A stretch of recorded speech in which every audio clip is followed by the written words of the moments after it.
Welcome back. Today I have this sitar guitar. I had finished this before heading out to the guitar school. Galloop guitars. This is something I've been thinking about experimenting on for a while now. Basically, the concept is just replace the saddles with a kind of guitar Jawari, and that gives it this kind of resonant tone. On a sitar, you have the Jawari and then the smaller bridge. The main playing strings of the sitar, how it makes that ringing sound is the angle at which the bridge hits the string. So how I manage this is basically doing the same thing on a smaller scale. And it ended up working pretty decently. But yeah, I'm basically making this intro. I lost a bunch of footage. So the whole process of me painting this guitar and parts of finishing the Jawari and nut have been lost because of my disorganization. On the finish, I put the sparkle coat on there. It left it quite bumpy. It was pretty bumpy already because I didn't sand in between coats.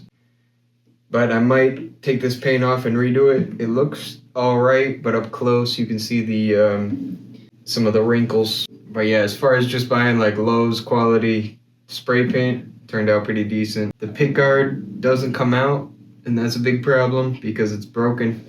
This doesn't make any noise. Shaving off these wings to make it look more like a sitar ended up doing me pretty good. But yeah, like I said, I'm probably gonna have to laser cut out some plastic to put here. Today's project, I've got this Squire bullet strat. The main problem is the neck it had a real bowed top to it. Tried to heat treat it, which helped a little bit, and then I wedged a little bit down here, so now it goes like down and back up. Used it for a couple shows, that's why it's all painted. I used it a lot, so it's pretty, the paint markers are kind of rubbing off. It's time for a new paint job and some more changes. One thing I want to change is this saddle right here. Trying out a bone saddle on a Strat and see if we could keep this whammy situation going. I'm just gonna close up on these scars here. You can see right here is really where I started messing up.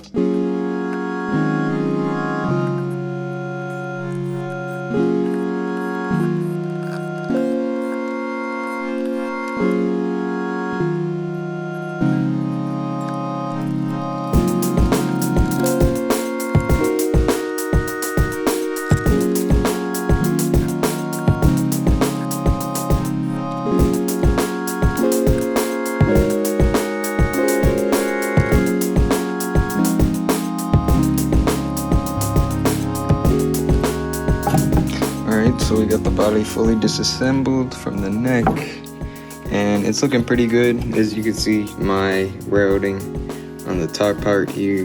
One thing that makes me very confused is how they got this part painted, why they would paint it.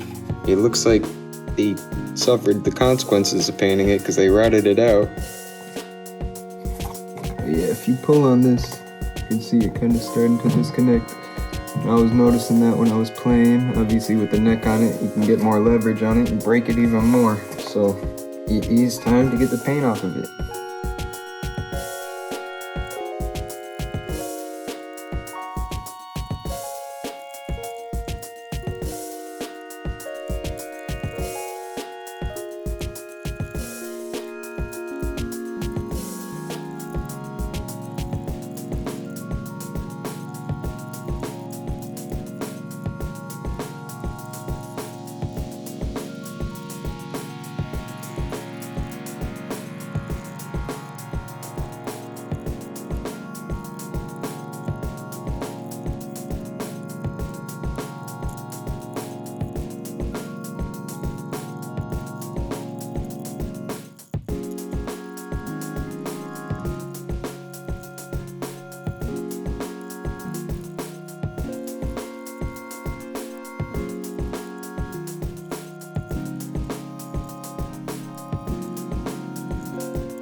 Alright, I let this sit overnight.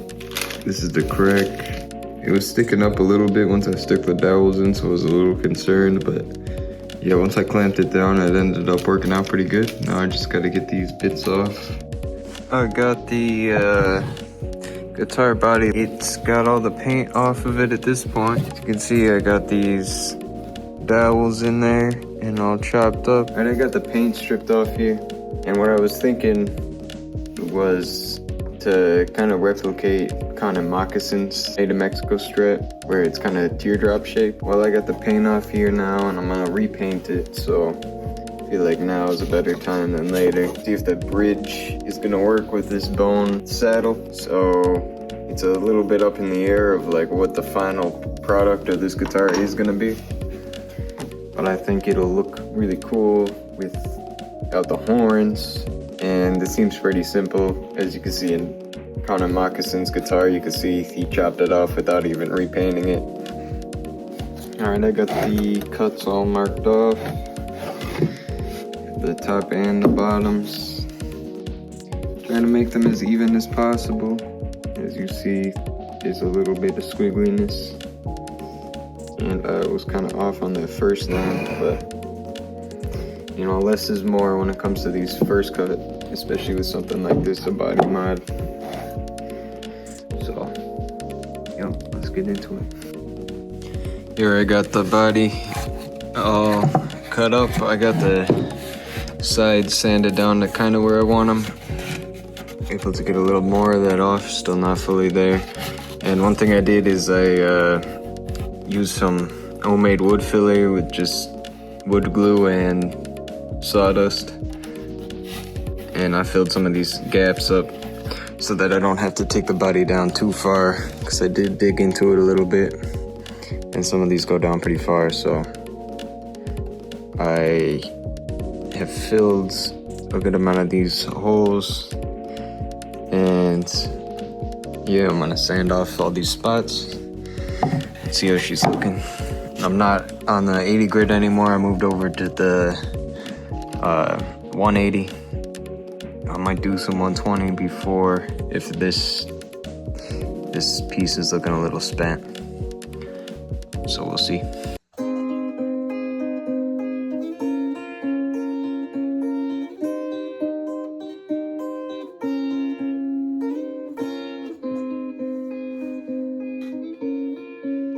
I figured I would end this video the same way I started it, on the ground. But yeah, sorry I lost like half the footage. I don't know how many of you would have stuck around for a whole hour-long video. But yep, I lost all of me painting it and setting it up, which is a little bit unfortunate, but I mean, the point of the video is more so the bridge, so I think the focus is good right there.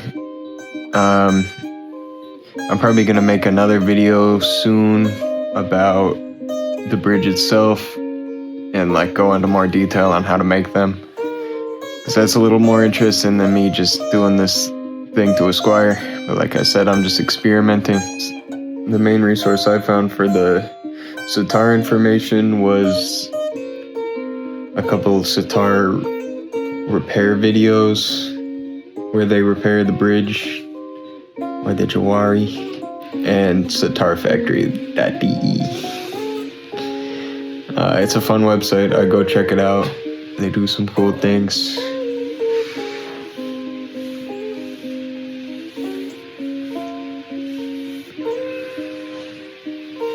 Yeah, thanks for checking it out.